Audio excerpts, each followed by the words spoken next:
Hi everyone, thanks for being with me. Just want to say, please subscribe to my channel, ring the bell for further notifications, do what you need to do. It doesn't cost you anything, and I certainly appreciate it. So just subscribe.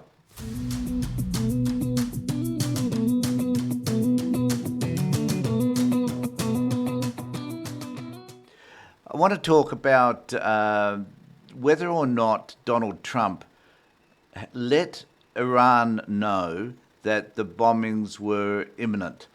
There is some reporting now that suggests that that is the case, that his social media posts flagged for Iran the notion that they were about to be attacked. Clearly, that would have given Iran the opportunity to remove their enriched uranium to another site, to hide it in some way so that it wouldn't be destroyed when the attack took place. It also meant that they were able to obviously clear out their personnel, whatever, who would have been affected by the bombing. So this is a twist to this tale that we need to consider, because we also need to understand, I think, that Donald Trump's a moron and that he gets ahead of himself a lot. Everything that he does is gut feeling. None of it's rational or sensible. And we need to accept that that's simply who this man is. Most powerful man in the world is incapable of being able to strategically plan events in a way which is about him just finding ways to shut up. He hasn't done that. But Nicole Wallace on MSNBC highlights an article from the New York Times, I think it was, in relation to this particular incident. And I want to play a little bit about that because it helps us to understand a little bit differently as to where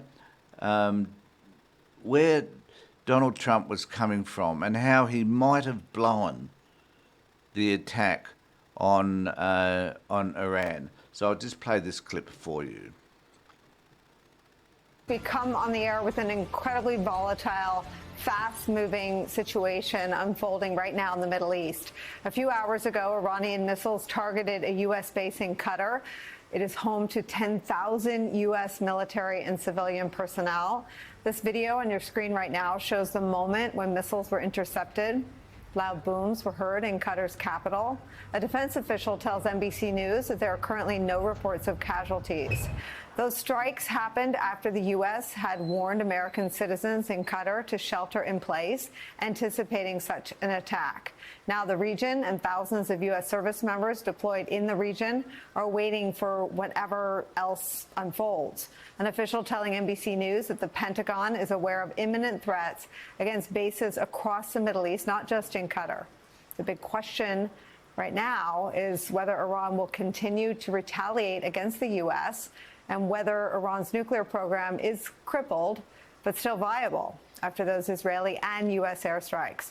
There is brand new reporting on just how we got here so quickly that raises even more questions on how Team Trump is going about handling delicate, fragile, important, and consequential decisions regarding U.S. foreign policy as this crisis unfolds in the Middle East.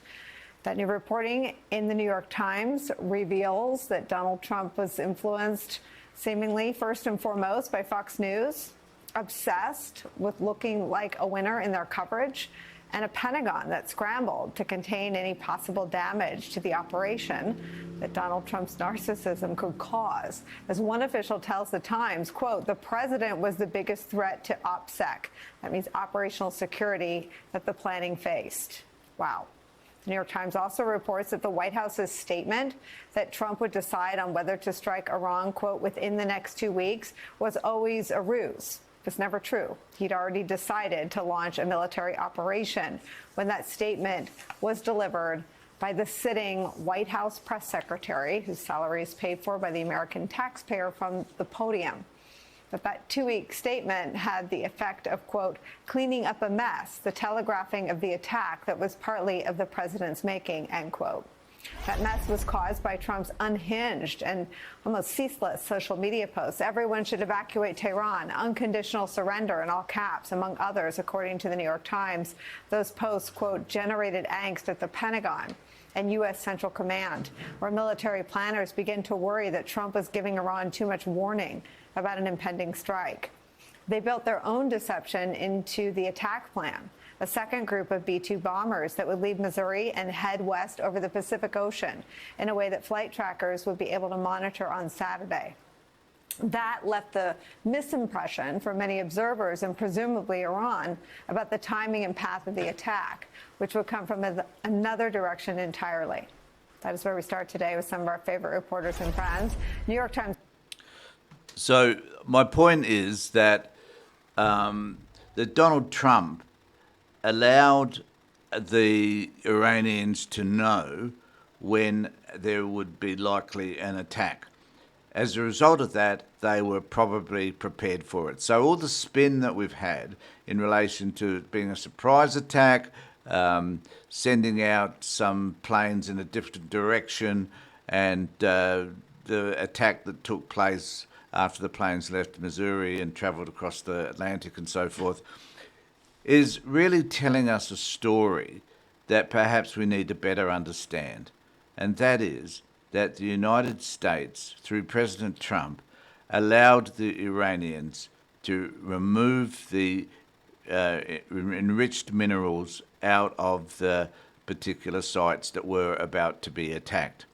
It is important, I think, for us to understand that Trump has no understanding around geopolitical events. He has no understanding about strategy.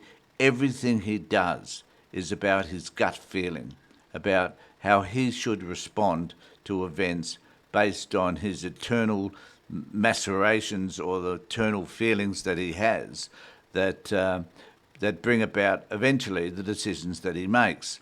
And one wonders about the conflict that creates for those around him, particularly the military, who are sensitive to these issues and have been probably planning this particular mission for years, long before Donald Trump turned up. I would imagine that the military had an operational system that was going to was able to put into practice once the word was given from the president. So what was it like for them to know that the president had fluffed it, that the president had indicated to Iran what was likely to have happened? As Nicole pointed out, this was the reporting is that they probably knew, based on the posts that Trump put out, because he cannot help himself. The reality is that we don't know the damage being done. We don't know to what extent they're able to remove the uranium. We don't know at what extent they are in developing the enrichment so that they can actually produce enough for, or produce the type of uranium that they need for missiles. We don't know where they're at. But there is another reporting at the moment which indicates that the Energy Association with the IEEE has asked for investigating the sites to confirm the degree to which the damage has been done. Donald Trump does not know. Donald Trump is a liar. Donald Trump is a man who cannot be believed under any circumstances and will spin whatever he can because he believes that he is the only person that has the information that is required, that he's the smartest person in the room, when the reality is he is the dumbest. So it's important, I think, for us to look at all of this and see it through a different filter, to wonder about the degree to which the Iranians knew what was going to happen and whether they were able to remove the uranium in time. The guess is they probably were. So was it a success under those circumstances? No. Was it a failure? Probably yes, because Donald Trump let them know what was going to happen, and it wasn't a surprise to them at all. So one now knows why it was that the Iranians didn't attempt to shoot down any of the American aircraft as they travelled over their country. The reason for that was they probably didn't care, and the uranium was shifted and moved elsewhere. That is the reason. So this is an unfolding story, and I'll be reporting back to you more and more as this does unfold with my opinions as to what actually happened. So in the meantime, take care, look after yourselves, and more importantly, be safe.